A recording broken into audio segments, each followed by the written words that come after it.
grasp. The Duke of Monmouth, King Charles's son, insisted on his hug, and the princess danced from one male relative to another, kissing their faces and wiping at tears running down her face. "She's ruining her rouge." It was the same young man who spoke before, with the same sneering, spiteful tone. "We're in England now, Defia. You'd best watch your tongue," Alice told him. "Oh, I am afraid," he mocked her, and the others with him laughed maliciously, even Beuvron, who was her friend. Alice turned her back on them. The day was too happy to spoil with quarrelling. There had been enough of that in France.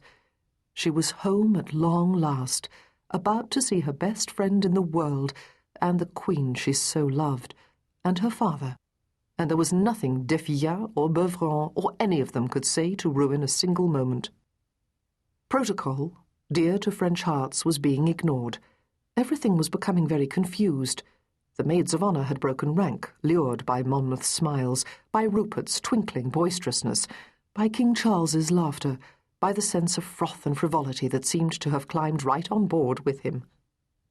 Those who accompanied the princess from France, a duke here, a vicomte there, tried to push past the clustered maids of honour, past the princess's tall brother and cousin, to introduce themselves over the noise of the orchestra and the bellows of that cousin, who seemed to be ordering something from above in the rigging.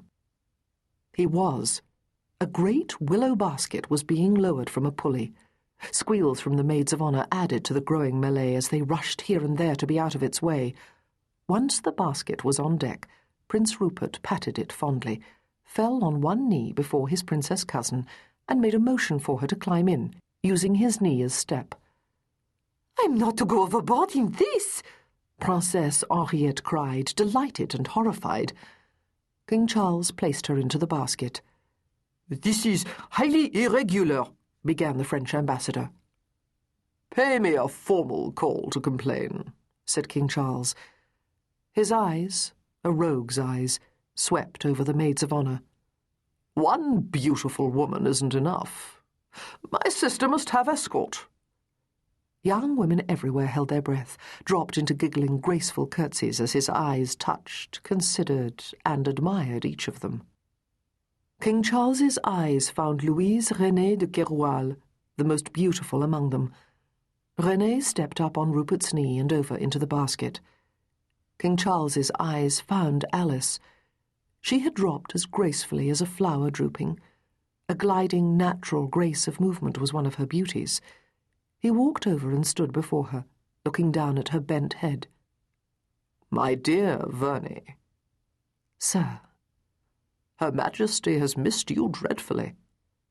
"And I her." Her heart was beating very fast. He was her liege, her lord, her king.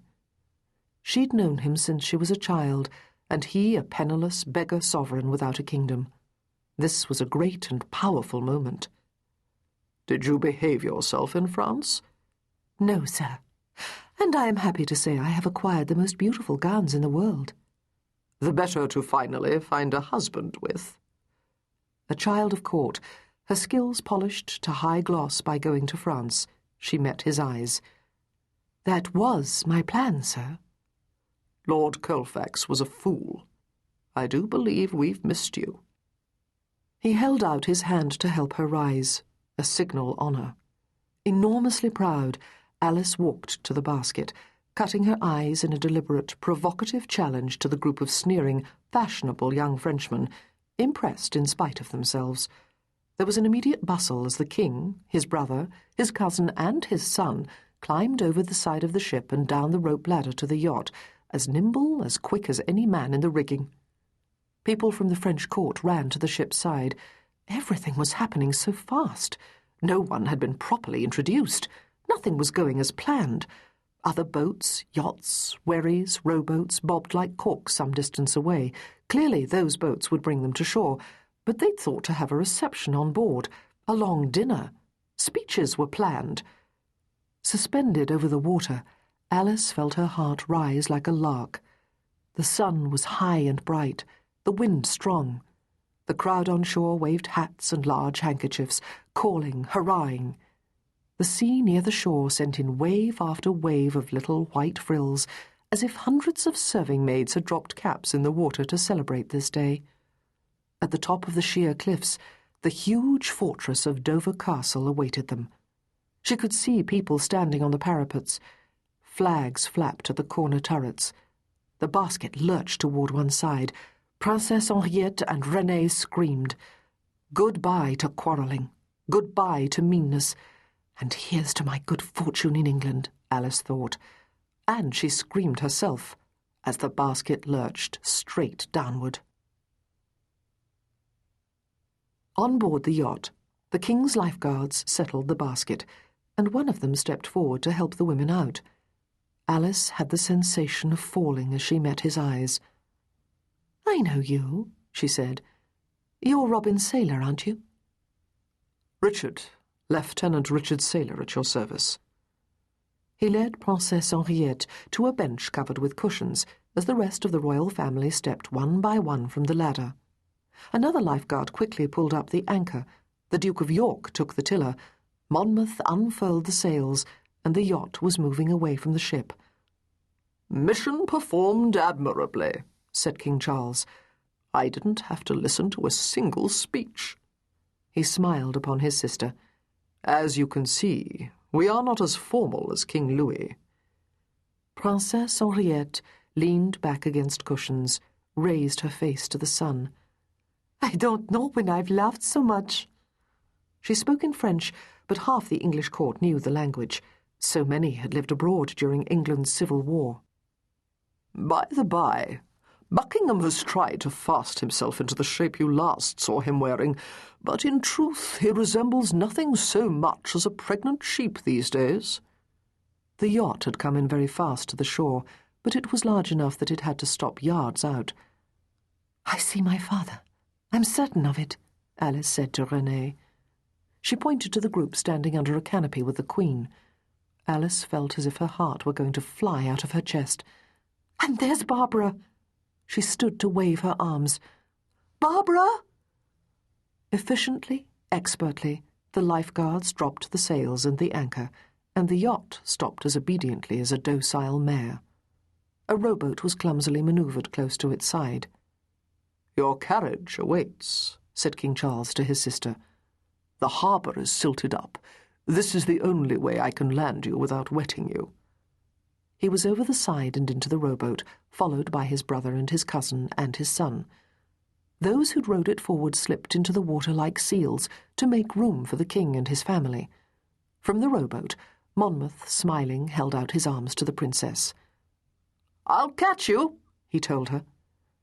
The princess stepped up on the railing of the yacht, and even though a lifeguard held her arm to help her balance, when she dropped into Monmouth's arms he staggered back, and they would have fallen overboard if it hadn't been for Prince Rupert, who blocked the fall but in the doing so fell overboard himself. The rowboat rocked furiously, dangerously, and the king's brother, the Duke of York, fell forward onto his hands and knees and cursed. King Charles went down on one knee, but the lifeguards in the water steadied the boat so that Monmouth remained upright, the princess safe and dry in his arms. Rupert spat out sea, then floated on his back like a whale. His fashionable hat and great wig went floating by. King Charles began to laugh, one hand slapping the wooden seat near which he knelt. That made his brother laugh, and then everyone was laughing. The princess leaned on the side of the rowboat and held out her hand to Prince Rupert.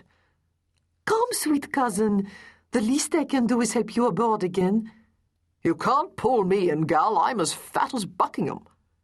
She leaned even farther out, coaxing, and Monmouth moved swiftly to grab the back of her skirts, which made King Charles laugh again.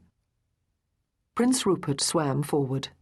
She kissed him on the mouth, and with Monmouth's hand still fastened to the back of her skirt, because the rowboat was tipping back and forth again, she went to King Charles and kissed him on the mouth, and then raised her brother, the Duke of York, from his knees and kissed him too. Then she turned to face the shore, and, putting her hands to her mouth, the jewels in her bracelets gleaming a moment in the sun, she threw a kiss to the shore, where people erupted in applause, and courtiers, certain wild men of King Charles's court, dropped their great fashionable hats and their great fashionable wigs, and began to